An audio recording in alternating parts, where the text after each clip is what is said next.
पहा नवीन एपिसोड्स एकदम add free. विक्रांतच्या आईनी म्हणजे नूतनताईंनी अशी अट घातली आहे की पुढच्या 2 महिन्यात जर वेदांतनी लग्न केलं तरच विक्रांत आणि आरतीचं लग्न होईल। अगं नूतनताईंच्या घरी जाऊन मी आणि बडवाई आम्ही विक्रांत आणि सारिकाचं लग्न ठरवून आलोय। काय? हो, नाही म्हणजे आरतीचं चांगलं होणार असेल तर मला आवडेलच, आनंदच आहे। आरती पण मला माझ्या मुलीसारखीच आहे, पण काय? हे बघ सुमन, नूतनताई कशा वागल्या आहेत हे आपण सगळ्यांनीच अनुभवलंय। इथे येऊन केवढा तमाशा केला होता त्यांनी। त्यांच्या मनात आरतीविषयी खूप खूप राग आहे। नाही म्हणजे उद्या आरती लग्न करून त्यांच्या घरी गेली तरी त्यांच्यासाठी ते त्यांच्या इच्छेविरुद्ध। अगं सॉरी सॉरी सॉरी सॉरी मी पुसायला आणलं। तरी त्यांच्या इच्छेविरुद्धच असेल ना। विक्रांत काही वेदांत नाहीये ना। आय मीन तो अजून स्वतःच्या पायावर धड उभाही राहिला नाहीये। त्याच्यामुळे तो सगळ्यांसमोर आरतीची बाजू घेईल असं मला खरंच नाही वाटत।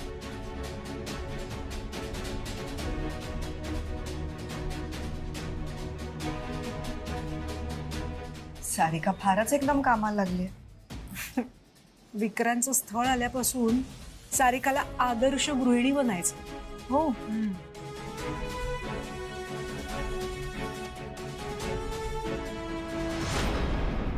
अण्णा मी नेक्स्ट पेशंटला पाठवते। हो पाठवा लगेच।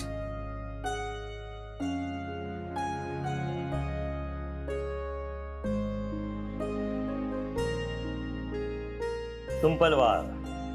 अरे भोंडे क्या बात है। बस बस बस बस। नमस्कार वहिनी। नमस्कार। या बसा बसा बसा। अरे काय तुम्ही पण फोन करायचा ना आणि घरी यायचं सोडून इकडे काय? अरे बाबा घरचा पत्ताच विसरलो, माझ्या लक्षातच नव्हता। अजनीला एवढं माहिती होतं पण क्लिनिकचा पत्ता मात्र माझ्या लक्षात होता। हा म्हटलं जवळ आलेलोच आहोत तर भेटूया मित्राला। बरं केलं। हे नेहमीच तुमच्याबद्दल बोलत असतात। हो आता मित्र माझा एवढा फेमस डॉक्टर आहे की त्याचं कौतुक करायलाच हवं ना। मी काय म्हणतो, आपण एक काम करू, आपण आता इकडून डायरेक्ट घरीच जाऊ, तिकडे निवांत बोलूया। नाही नाही हा असं नको, आज आपण इथंच बोलूया। बरं ठीक आहे। बरं काय कसं काय येणं केलं, म्हणजे काही तब्येतीची काही तक्रार नाही आहे ना? अरे नाही नाही तब्येत एकदम मस्त आहे माझी। आज आम्ही तुझ्या मुलीसाठी माझ्या मुलाचं स्थळ घेऊन आलो। अरे वा, आरतीसाठी? नाही, अमूल्यासाठी। अमूल्य? नाही पण तिचं अजून शिक्षण पूर्ण व्हायचंय, डॉक्टर व्हायचं ना तिला। हा किमान 5-1 वर्ष तरी ती लग्नाचा विचार सुद्धा करणार नाही असं मला तरी वाटतंय। अरे लागू दे, आम्हाला काही घाई नाहीये आणि आमच्या मुलाला सुद्धा घाई नाहीये। असू दे, करून दे तिला काय करायचं ते। बर ठीक आहे, मी बोलतो, घरी बोलतो। बरं काय नाव? सौरभ ना मला वाटतं। सौरभ? हा काय सौरभ काय करतो नेमकं, म्हणजे नोकरी करतो की व्यवसाय वगैरे काही? सॉरी म्हणजे मी डिटेलमध्ये विचारतोय म्हणजे। अरे पण का? माझा मुलगा आहे एवढं इनफ नाहीये का? नाही काय मनोज, आयुष्यात असे काही अनुभव आलेत ना की सध्या ताक सुद्धा फुंकून पितोय मी। अरे आता ताक कुठे आला मध्ये? नाही घरी घरी भेटलो आपण की सविस्तर बोलतो मी तुझ्याशी। हा ठीक आहे, तू तुझ्या सवडीनं कळव, तेव्हा आम्ही सौरभला घेऊन येतो। आज अचानक आलो ना, तुझे पेशंट सुद्धा खोळंबले असतील। निघू आम्ही? नाही नाही अरे पण तुम्ही चहा कॉफी काही? अरे चहा वगैरे नको, ते तुझ्या घरी आल्यानंतर सवडीनं घेऊ। ठीक। चल नमस्कार। ओके चलो रेडी आहे लवकरच। थँक्यू। आधी मी माझं आणि माझ्या कंपनीचं इंट्रोडक्शन करते। मी Archana. Aadya. Yes yes I know, Aadya fashion world. Right. Hi. माझा नवरा। आमची कंपनी डिजिटल मीडियावर मार्केटिंग करते. पेंडेमिक नंतर तुम्ही नोटीस केलं असेल मोबाईलचा वापर किती वाढलाय. भाजीवाला असो किंवा मोठा बिझनेसमॅन सगळ्यांकडे स्मार्टफोन असतो. आता बघा ना, न्यूजपेपरमध्ये जाहिरात करण्यापेक्षा सोशल मीडियावर जाहिरात करणं हे जास्त इफेक्टिव्ह आहे. आमची कंपनी एक इव्हेंट ऑर्गनाईज करते आणि हा इव्हेंट यंग अचिव्हरसाठी आहे. संपूर्ण महाराष्ट्रातून आम्ही यशस्वी तरुण तरुणी निवडले आहेत. त्यात वेदांत वानखेडे हे नाव सगळ्यात वर आहे. ही इज अन आयकॉन, म्हणून मी ते स्वतः आली आहे. हा इव्हेंट नेमका काय आहे? म्हणजे आमची कंपनी तशी नवीन आहे, याचा आम्हाला काय फायदा होईल? कसं आहे ना मॅम, तुमचा भाऊ वेदांत वानखेडे यांची कंपनी VW इन्फ्रा हा एक मोठा ब्रँड आहे.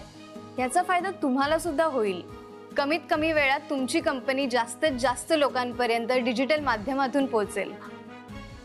तुमच्या कंपनीला पार्टिसिपेट करायलाच पाहिजे, कारण जे सिरियस आहेत त्यांनीच यावं. आणि शेवटी त्याचा फायदा तुमच्याच कंपनीला होतो. तुमचं काम, तुमचे प्रोडक्ट्स लोकांना कळतात. तुमच्या या नवीन व्हेंचरला सुद्धा या इव्हेंटचा खूप फायदा होईल. पण आपल्याकडून कोण जाणार या इव्हेंटसाठी? आणि मला नाही वाटत वेदांत हो म्हणेल. दादा, अरे वेदांची परमिशन घेऊ आपण. मला सांगा की ह्या इव्हेंटमध्ये काय होणार आहे आणि कशाची कॉम्पिटिशन आहे? काही सरप्राईज फॅक्टर आहे, ते मी तुम्हाला आता नाही सांगणार. पण हा इव्हेंट एक धमाल इव्हेंट असणार आहे. यंग लोकांना खूप मजा येणार आहे. आमच्यापैकी कोणी पार्टिसिपेट करू शकतो? हो, पण एक जोडी असायला हवी. ओ, मग मी आणि सार्थक पण पार्टिसिपेट करू शकतो ना? हो वहिनी. सॉरी, कपल अनमॅरिड पाहिजे, हेच एक मोठं आकर्षण आहे. मग आमच्या ऑफिसमध्ये अशी एकच मुलगी आहे आणि ती अनमॅरिड पण आहे. अमूल्या, अगं पण थांब ग. येस, ह्या येऊ शकतात, पण यांच्यासोबत कोण येणार? कपल पाहिजे.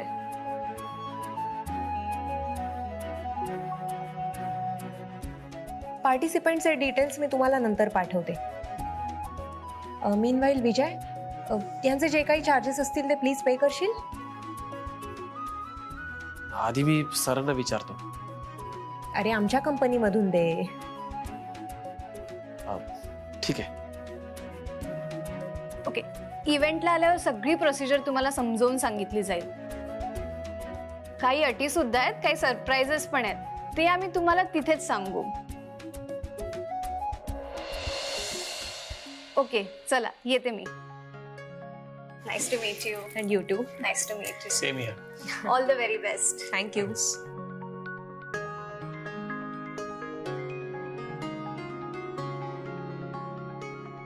वेल, या इव्हेंटचा आपल्याला तेव्हाच फायदा होईल जेव्हा वेदांत दादा स्वतः त्या इव्हेंटला जाईल. आणि जर वेदांत दादा गेला ना, तर आपली कंपनी खरंच डिजिटली लोकांपर्यंत पोहोचेल. पण वहिनी, तो हो म्हणेल का? मला माहिती ते काय म्हणतील. ते म्हणतील माझा याच्याशी काय संबंध. हे बघा, या असल्या फालतू गोष्टींसाठी माझ्याकडे वेळ नाही. काय चाललंय इथे?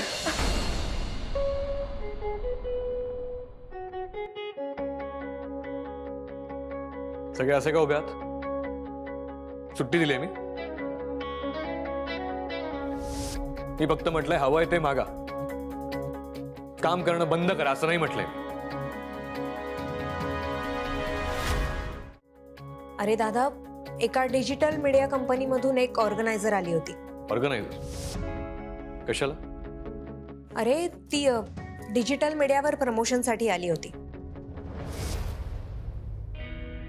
त्यांच्या ग्रुपने एक इव्हेंट ऑर्गनाईज केलाय ज्यात तुला पार्टिसिपेट व्हायचंय. मला? माझा काय संबंध आहे? आणि मला अशा फालतू गोष्टींसाठी वेळ नाहीये.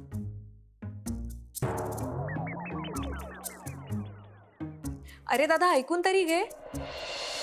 हे बघ, निवडक यंग आणि सक्सेसफुल लोकांना तिथे बोलावलंय. त्यात तुझं पण नाव आहे. आता फक्त नागपुरातच नाही तर अख्ख्या महाराष्ट्रातले तरुण तुला त्यांचा हिरो मानतात, बरोबर?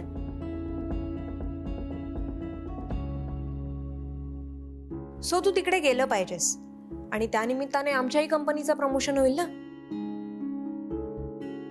मी कशाला? तू जा, तुम्ही दोघे जा. तूच जा काय? म्हणजे मी तयार होते, पण त्यांची पहिलीच अट काय आहे माहितीये? Unmarried couples. आद्या काय चालू आहे? सी, मला नाही जायचंय तिथे. दादा, तुला जावं लागेल. आद्या, इथे मी तुझा दादा नाहीये,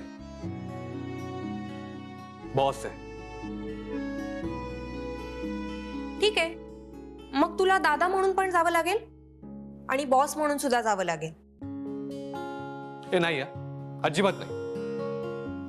दादा दादा ऐक ना, हे बघ, हे आमचं पहिलं व्हेंचर आहे. त्यात ऍडव्हर्टाइजमेंटवर खर्च करायला आमच्याकडे तेवढं बजेट नाहीये. आम्हाला नाही परवडणार. तूच विचार कर ना दादा, सोशल मीडियावरून आम्ही किती लोकांपर्यंत पोहोचू आणि किती दिवसात? दादा, तू या इव्हेंटला गेल्यामुळे एका दिवसात आद्या फॅशन वर्ल्डचं केवढं प्रमोशन होईल. असल्या प्रमोशननी काही होत नाही आद्या. अरे आता काय होतं काय नाही हे आपण ट्राय केल्याशिवाय कसं ठरवू शकणार आहोत? नाही दादा, आता तुझंच बघ ना. तू कॅश वापरतोस? नाही ना. तुझं तर लाईफ डिजिटल आहे. मग तू डिजिटल मीडियाला का नाही म्हणतोयस? कारण मला नाही आवडत. हे बघ दादा, तू आज सगळ्या स्टाफला प्रॉमिस केलं होतंस की तुम्हाला हवं ते मी देईन म्हणून. मग आता आम्हाला पार्टी वगैरे काही नकोय. आम्हाला या इव्हेंटसाठी होकार हवाय तुझा. नाही, ठरलं. आपल्याकडून या इव्हेंटसाठी 2 जण जातील. एक म्हणजे वेदांत वानखेडे आणि दुसरी व्यक्ती अमूल्या तुंपलवार. ए वहिनी, नाही ग, नाही, मी नाही जाणार. अगं, मी कशाला तिथे? अमूल्या, अगं तू या इव्हेंटला जाण्यामागची 2 रिझन्स आहेत. रिझन नंबर 1, तू एकटी आहेस ऑफिसमध्ये जी अनमॅरिड आहेस. आणि रिझन नंबर 2 इज तू टॅलेंटेड आहेस. सो तू आमच्या कंपनीकडून आणि वेदांत दादा त्याच्या कंपनीकडून. काय? हो, तुम्ही दोघेही VW इन्फ्रा आणि आद्या फॅशन वर्ल्डचं भरपूर मार्केटिंग करा तिकडे. मला वाटतं हे इंटरेस्टिंग आहे. वहिनी, मी हे चॅलेंज ऍक्सेप्ट करते. तू बघच, मी त्या इव्हेंट मध्ये जाऊन काय धमाल करते. धमाल? रिअली? निव्वळ थिल्लरपणा असणार तिकडे. सर, तरुण मुलांसाठी तुम्ही आदर्श आहात. त्यामुळे तुम्ही या गोष्टीकडे ना थिल्लरपणा म्हणून बघू नका. मला वाटतं की ही काळाची गरज आहे. आणि तुम्ही बघा ना, एवढा मोठा इव्हेंट येतो, मग आपण सुद्धा सोशली थोडं मिक्स व्हायला हवं ना.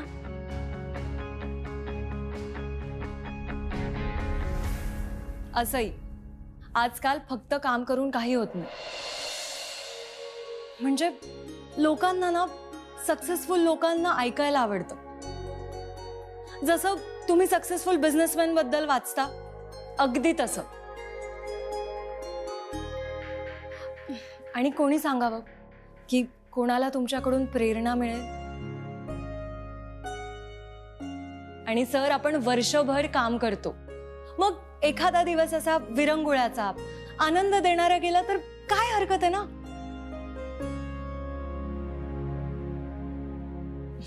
काय म्हणता सगळे? तुम्ही जायला पाहिजे सर. तुम्ही जायलाच पाहिजे सर. सर जायलाच पाहिजे. जायलाच पाहिजे. विजय सर म्हणून काय हे सगळं थिल्लरपणा. शे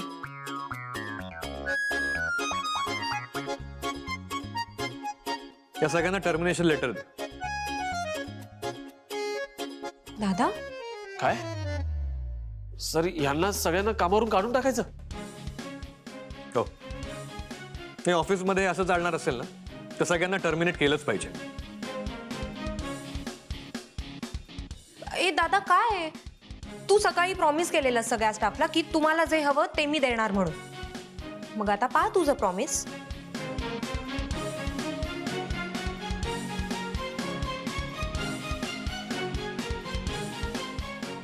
ठीक आहे, जाईन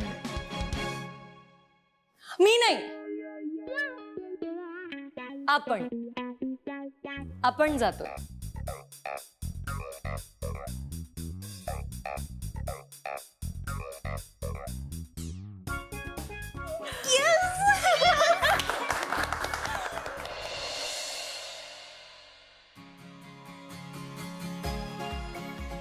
वहिनी, तुझ्या दादाच्या प्रोफाईलला बघ किती व्ह्यूज आलेत. 15,000. व्हॉट? हो, सॉलिड डिमांड आहे तुझ्या दादाला लग्नासाठी. हो ना. किती सारे कमेंट्स आल्यात. हे कुठे? Vedant Wankhede, I want to marry you. Solid plan आहे तुझा. And it's working out. Yes. तिला रिप्लाय करू. Thank you for sending request.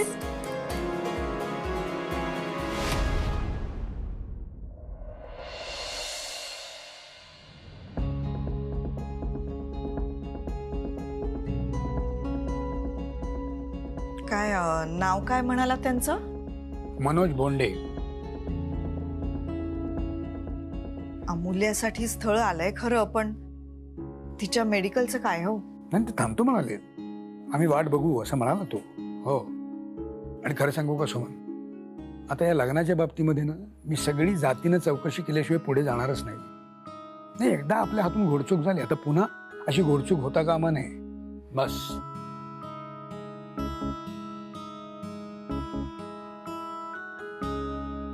अहो, सुमती ताई येऊन गेली. हा, काय म्हणत होते? तिने आज एक वेगळीच माहिती दिली. म्हणजे आपल्याला जे माहिती आहे, नूतन ताईंनी अशी अट घातली आहे की 2 महिन्यांमध्ये वेदांचं लग्न झालं तरच विक्रांत आणि आरतीचं लग्न होईल. पण ताई तर म्हणाली की नूतन ताई आणि बडवाईक या दोघांचीही इच्छा आहे विक्रांत आणि सारिकाचं लग्न व्हावं.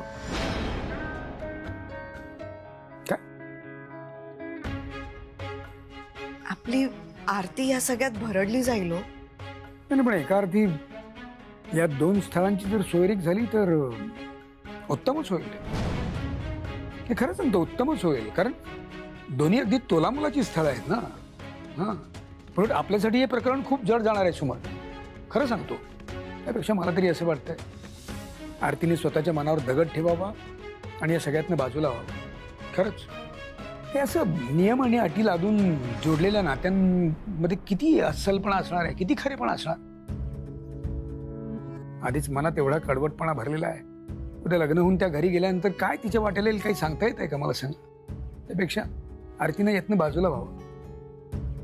आणि हा आता जो काही गुंता होईल तो तुम्हा दोघी बहिणींनाच सोडवावा लागेल. आणि कुठल्याही नात्याला धक्का लागू न देता. गाठ तर सुटली पाहिजे पण धागा तुटता कामा नये. लक्षात ठेवा. आणि तुम्ही आता जास्त विचार करू नका. आपण दोघे मिळून आरतीची समजूत काढूया ना. समजून घेईल ती. शाणी आहे आपली पोर. नका काळजी करू तुम्ही.